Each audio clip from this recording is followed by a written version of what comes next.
Soyez bénis au nom de Jésus-Christ. Que la grâce de Dieu soit sur vous. Nous sommes aujourd'hui jeudi, nous sommes en train enseigner selon tout ce que Dieu a mis en moi, m'a donné de t'enseigner aujourd'hui. Donc, ce sont des enseignements, c'est une série d'enseignements sur la croix et la résurrection qui est en train de se dérouler tout doucement pour t'amener à la perfection, pour t'amener à la maturité, pour que tu comprennes que nous ne pouvons rien de par nos forces. Tout se passe en esprit. Et dit, ce n'est pas par ta force, mais c'est par ton esprit. Donc, Jésus-Christ est venu sur la croix, a accompli quelque chose pour nous qui sommes en Christ. Il a accompli une œuvre, l'œuvre achevée. Il n'a pas dit que c'est inachevé. Il dit l'œuvre achevée du corps de Christ. Donc, Jésus-Christ a payé le prix pour toi, pour que tu sois libéré. Et depuis un moment, nous sommes dans la formation des disciples. Nous sommes en train d'enseigner la parole pour que tu comprennes ce que Jésus-Christ a accompli pour nous à la croix. Nous avons beaucoup de prédicateurs dans ce monde, beaucoup de personnes qui enseignent autre chose. C'est comme si tu dois faire ton effort maintenant. Dieu a dit, venez à moi, Matthieu 11, verset 28, venez à moi, vous qui êtes chargés, fatigués, je vais vous donner du repos. Lorsque Adam était dans le jardin, lorsque Dieu a créé tout dans le jardin, il n'a pas dit à Adam de planter un arbre. Donc Jésus-Christ a accompli une œuvre parfaite pour nous il y a plus de 2000 ans.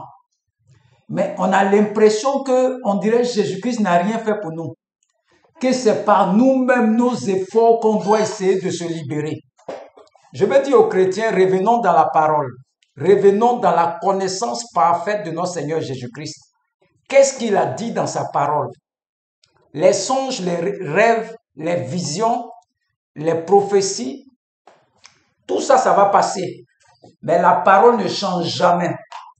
La parole reste éternellement. Moi, je t'enseigne la connaissance de la parole. Je veux que tu t'accroches à la parole. J'étais comme toi aussi. J'étais dans le monde, me promener. Des offrandes ici, des offrandes ici, ça ne m'a pas libéré. Je vais t'enseigner la connaissance, la parole de Dieu qui libère. Dieu nous a libérés déjà. C'est un problème de ta mentalité. C'est ta mentalité qui n'a pas encore changé. Sinon, Christ a tout fait pour toi. Parce qu'un esprit de famille te poursuit. Non, c'est que Christ n'a rien fait pour moi. Viens faire offrande d'hôtel, 300, 400, 1 million, 2 millions. Mais quand on fait tout ça, après on est déçu et on accuse les hommes de Dieu. Parce qu'on ne veut pas lire nous-mêmes. L'homme de Dieu enseigne. Si tu n'écoutes pas, il faut écouter ou bien chercher à te former. Cherche à aller à l'école de la connaissance. Il dit, mon peuple périt par manque de connaissance. Il n'a pas dit prière. Il y a des champions de la prière. Ils sont pauvres, très pauvres. Ils ne comprennent pas le principe. Ce n'est pas par ta force. Comme tu as prié quand, et puis Dieu ça va changer quelque chose dans sa parole. Il faut t'accrocher. Même si tu es champion de la prière, il faut être champion de la connaissance. Il faut rentrer dans la connaissance de Christ aussi. C'est vrai que Christ a dit, priez sans cesse. Mais tu ne peux pas prier sans la parole. Beaucoup de personnes souffrent dans le monde. Je suis le prophète Dr Jean Déa. Je répète ça toujours. Je répète toujours, je suis un prophète des nations. Avant que je ne sois dans le ventre de ma mère, Dieu m'a déjà consacré. Je n'ai pas besoin, je n'ai pas fait école biblique. Je suis quitté directement au Koutoukou, dans les cabarets, comme on le dit en Côte d'Ivoire. Un alcoolique qui est devenu prophète des nations. Dieu même m'a déjà préparé. Je n'ai pas besoin de ton huile sur ma tête. Il m'a déjà enseigné ce qu'il doit t'enseigner. Prenons un passage Romains 5, verset 17. Si par l'offense d'un seul, Jésus-Christ, la mort a régné par lui seul, à plus forte raison, non, si par l'offense, ça c'est Adam, ils ont péché, Genèse 3, verset 15. Si par l'offense d'un seul, la mort a régné, c'était Satan qui régnait dans le monde à cause du péché adamique. À plus forte raison, ceux qui reçoivent l'abondance de la grâce et du don de la justice. L'abondance, Jésus dit quoi? Je suis venu avec quoi? La grâce et la vérité. Nous, on reçoit l'abondance de la grâce. Régnons-t-il dans la vie par Jésus-Christ lui seul. Le chrétien doit régner. Tu es enfermé quelque part, tu ne règnes pas. Tu es dans une église. On dit que tu es un docteur, tu es un pasteur et tu es ancien de l'église. Tu es ancien de quelle église? Tu es chargé d'ordre. Toi, on t'a dit que tu es un docteur de la parole. Et tu es dans un autre registre. Tu ne peux jamais régner. Tu dois régner. Le chrétien est fait dans ses gènes. Il doit régner. Il a reçu la grâce. Il a reçu la justice en abondance. Regarde comment vous souffrez. Tu ne règnes pas. Un chrétien qui est pauvre, tu vas régner comment? Dieu t'attend dans ce qu'il t'a dit de faire sur la terre. Le chrétien doit régner. Nous sommes créés pour régner. Si tu ne règnes pas, c'est qu'il y a un truc qui ne va pas. Dieu ne t'a pas créé pour ne pas régner. Tu dois régner dans tous les domaines, que ce soit informatique, que ce soit de la santé, que ce soit... Les chrétiens doivent régner sur la terre. C'est leur travail. Ça est dans leur ADN. Tu dois régner. Moi, dans mon domaine, là, prophète des nations, je dois régner dans mon domaine. Regardez comment mes vidéos s'en vont. Tous les gens voient, je dois régner. Ça est dans mon sang. Ça est dans mon ADN. Dans le domaine que tu te trouves, tu dois régner. Tu dois régner. Tu dois régner. Tu dois régner. Quand tu quittes quelque part, on doit sentir qu'il y a quelqu'un qui a quitté. Il y a des gens, ils sortent des églises, là, il n'y a rien. Mais moi, je sors de ton église. Ton église risque d'être paralysée.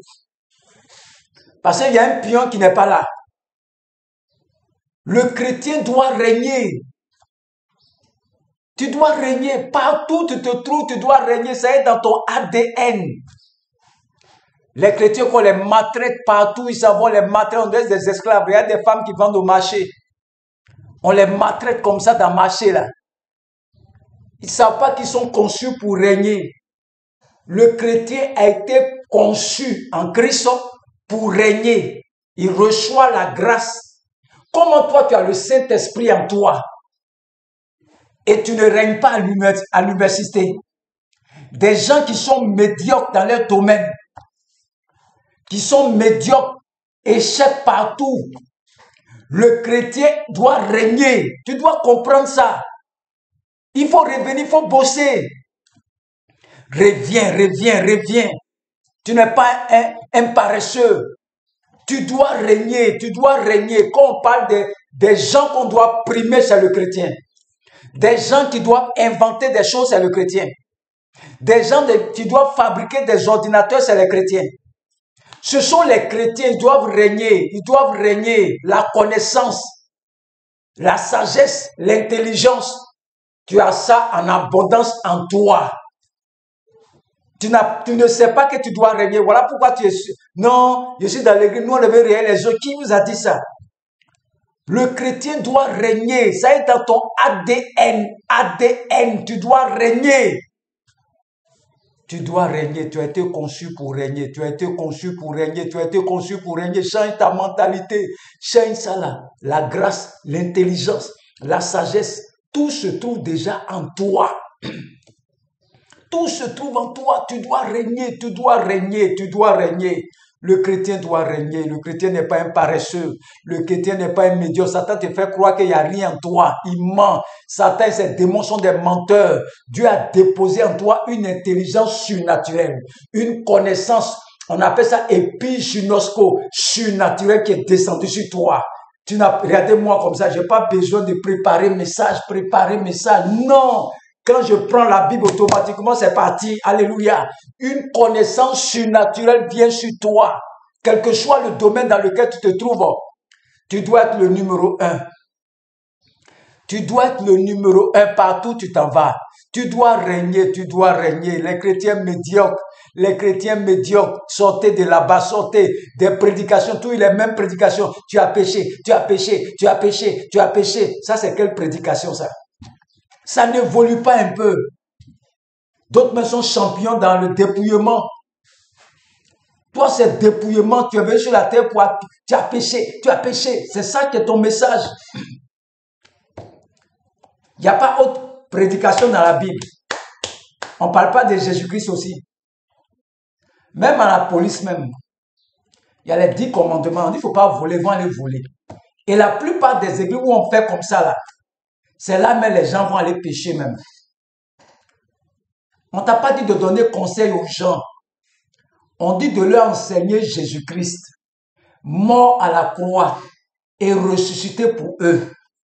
Il est venu les sauver de ses péchés. C'est tout ce qu'on te demande d'enseigner aux gens. Regardez les apôtres Paul, Pierre, ils parlaient de quoi? Ce Jésus-Christ seulement, c'est lui qui a été crucifié. C'est lui, Jésus. Il a tout fait pour toi. Toi qui es pécheur, qui m'écoutes, toi qui ne peux pas arrêter le péché, Jésus-Christ est mort pour toi. Il t'a sauvé du péché, il t'a sauvé de la masturbation, il t'a sauvé de l'échec. Il est mort pour toi. Il faut que tu entendes ça. Il faut leur prêcher la parole. On t'a pas dit de prêcher autre chose. Prêche-les Jésus-Christ, mort à la croix, ressuscité. C'est dans ça. On dit la croix est une puissance. La résurrection est une puissance. 1 Corinthiens 1, verset 18. La croix et la résurrection sont des puissances pour libérer les gens des jours. Nous prêchons autre chose. Il y a une puissance dans la croix. Le chrétien est fait pour régner. Le chrétien doit régner. Il doit régner. Il doit régner. Tu arrives dans un domaine, on dit tu es le dernier. Ça, c'est quel chrétien, ça, là? Il ne connaît pas la parole. Il faut refuser l'échec. Il faut refuser la médiocrité. Il faut refuser ces choses. Tu es fait, tu es un surdoué. Le chrétien est un surdoué. Il est surdoué. La grâce, la sagesse, Dieu dépose ça abondamment. C'est que c'est rempli en toi. Moi, je n'ai pas préparé ce message. Moi, quand je prends net, je lis un peu, ça vient. Je t'enseigne. Aujourd'hui, tu vas recevoir enseignement quand tu seras fatigué. Tu as été créé pour régner. Tu es un prototype de Jésus-Christ. Si le maître n'a pas échoué, c'est pas toi qui vas échouer à l'université, dans un concours, quelque part. Tu ne sais pas ta position en Christ. Tu ne sais pas qui tu es. Voilà pourquoi tu es dernier partout en bas. Mais je t'annonce aujourd'hui que tu es surdoué. Que cette grâce te localise dans le nom de Jésus-Christ. Tu es doué d'intelligence. Satan obscurcit ta pensée. Satan fait croire que tu ne connais rien, que tu n'es rien. Mais le chrétien doit régner. C'est une position en Christ. Nous devons régner. Nous sommes créés pour régner. Nous devons régner sur la terre. Je t'annonce que tu vas régner dans le nom de Jésus-Christ. Tu régneras sur la terre. Tu régneras sur la terre. Tu régneras sur la terre. Au nom de Jésus-Christ. Le chrétien n'est pas un médiocre. Le chrétien est fait pour régner sur la terre. Il est fait pour régner. Regardez-moi. Je suis en train de régner doucement. Je m'en vais comme ça. Je suis dans le domaine que Dieu m'a dit. Il dit, prophète des nations. C'est le domaine dans lequel je suis. C'est le domaine dans lequel je suis. Le chrétien est fait pour régner. Il est fait pour régner. Il est fait pour régner. Il est fait pour régner. Il est fait pour régner. Reviens dans cette parole. Romains 5, verset 17. Nous devons régner, régner. Des gens sont dans l'église, on dirait des prisonniers. Comme ça, chrétiens, on dirait prisonniers dans l'église. Tu n'as pas honte. Tu es fait pour régner. Tu es fait pour régner sur la terre. Dans le domaine que tu te trouves, tu dois régner. Tu dois régner. Tu dois régner. L'église que j'ai déposée, ce n'est pas une petite église. Je te dis en même temps. Je dois régner. Régner, c'est ce que Dieu m'a appelé de venir faire. Ce n'est pas une petite église. Si tu veux, il faut croire. Si tu veux, il ne faut pas croire. Les gens qui vont financer sont déjà là. Je dois régner. C'est pour ça que Dieu m'a créé. En Christ, nous devons régner. Refuse la médiocrité. Refuse l'échec sur ta vie. C'est une position, tu dois comprendre, c'est ta mentalité. Tu n'as pas de problème en Christ. Le problème, c'est ta mentalité qui n'a pas encore changé. Le chrétien doit régner. Que Dieu vous bénisse. Nous sommes ensemble aujourd'hui. Il y a tellement d'enseignements, plus de 80 enseignements. Abonne-toi seulement. Tu vas écouter les enseignements, tu seras fatigué. Que Dieu te bénisse.